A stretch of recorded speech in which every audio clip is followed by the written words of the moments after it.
25 वर्षीय तरुण कामाला गेला, परंतु पुन्हा घरी कधी परतलाच नाही। या 25 वर्षीय मुलाबरोबर अतिशय दुर्दैवी घटना घडली। संतोष किशोर पेडणेकर, वय वर्ष 25 असे या मुलाचे नाव। 25 वर्षीय संकेत हा मोपा विमानतळावरती कामाला आहे। संकेत नेहमी सेकंड शिफ्टला जायचा।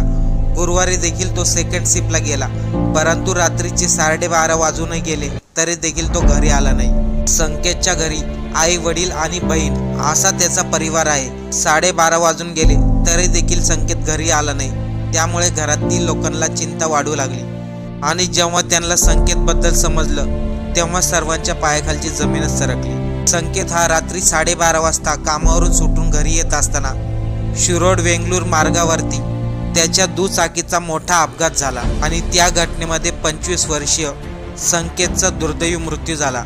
आई, वडील आणि बहिणीसाठी आधार असणारा संकेत